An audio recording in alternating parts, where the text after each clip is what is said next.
Tommy, is there any advantage to getting to play this series in your hometown when you're not allowed to go out and see anybody? I don't know about an advantage. It's kind of a bummer that I'm here and not able to take advantage of San Diego, but at the same time, it's also nice being in San Diego, kind of in a familiar environment. And it would have been nice to be able to see friends and family, but that's just part of this crazy year, and we got to do what we got to do to get through playoffs. How many games have you played at Petco Park? I know last year you played a series, but was that it? Yes, I believe so. I don't think I ever played here in a game in high school or anything like that. So I think last year was the first time I'd actually played here. Got it. Tommy, even just going from hotel to hotel, is it nice to have a change of time zone, a change of scenery, anything different after the last 6 months of sort of going from the same places all over, in the two central divisions?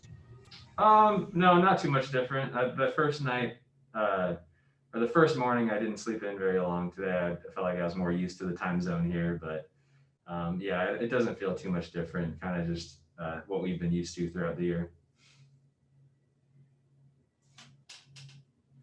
Hey, Tommy, what's your experience as a baseball fan in San Diego? I'd imagine the Padres are part of that in some way.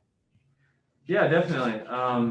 I mean, I grew up rooting for the Padres. I watched the kind of end of Tony Gwynn's career, and then a lot of Trevor Hoffman, Adrian Gonzalez, Khalil Green. I watched all those guys growing up, and went to a bunch of games at Petco. So just to get the chance to come back here and play a playoff series at Petco, where I saw a bunch of games growing up, is a pretty special experience.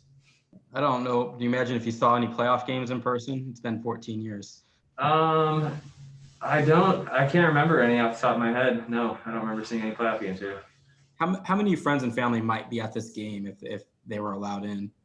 Oh, there would be a lot for sure. I've gotten a bunch of texts from San Diego friends and families that, I wish we could have been at the game, but we understand that you got to do what you got to do. So I imagine there would be a pretty sizable cheering section here. Cool. Thank you. Of course. Tommy, might they show up and get out here on the hill with the guys with the megaphones we keep hearing and seeing all afternoon, like a designated Edman section out past center field? Oh, are there a bunch of people out there? I haven't seen yet. Yeah, that's cool.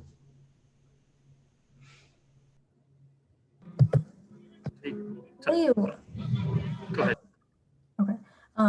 With Kim going for game one, what have you seen from him this season? What makes him so dominant on the mound, and what does he kind of bring to your guys' team here, and what you've seen?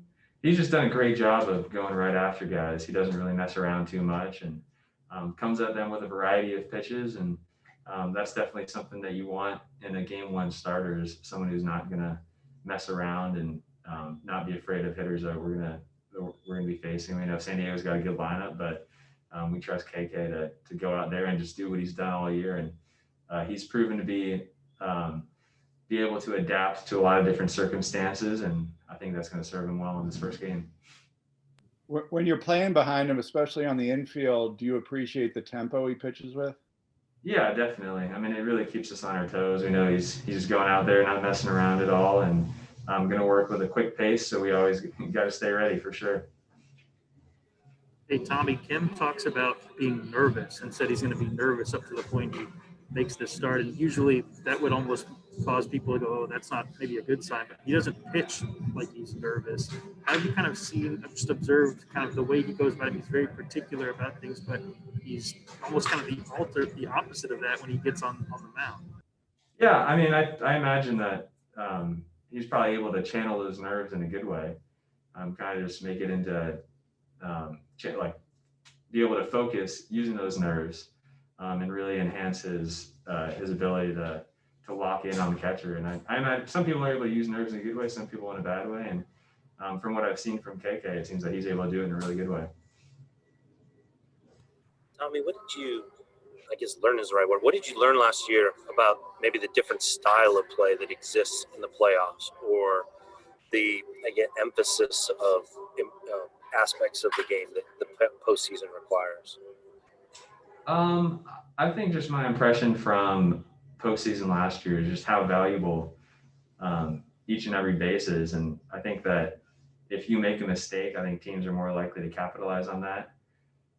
Like we kind of just saw, we were watching the Twins Astros game, and in that ninth inning, the Twins shortstop made an error, and they ended up scoring Astros ended up scoring 3 runs after that. So I think that's just a great example of what playoff baseball is like. If you make mistakes, then other teams are going to capitalize. What's the challenge when you're? I'm sorry. What's the challenge when you're facing a pitcher that you haven't seen before, and like in KK's situation, since none of those hitters have seen him, what do you think of those matchups?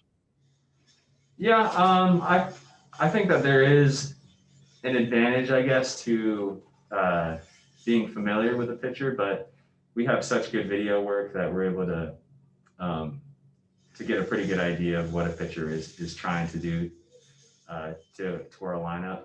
And I think that just watching for the first few batters, I think you can get a pretty good idea right away. I think just the one difference is maybe just that first pitch, trying to pick up the release point. And then after you get that release point, I think it's all kind of back to normal again.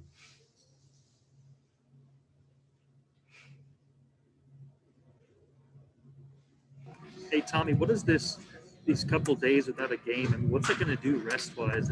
You guys have played so many games, so many days in a row. Does this feel kind of like almost like a vacation here to not have to play a game and actually get your feet back underneath you before you have to start the series? Yeah, it's a little bit different. I kind of felt like I should have been playing a doubleheader yesterday, but instead I was just hanging out in the hotel room. But so that was definitely nice to get that recovery day for the body, and it'll be nice to come out tomorrow feeling totally fresh, ready for a game. So we're looking forward to that.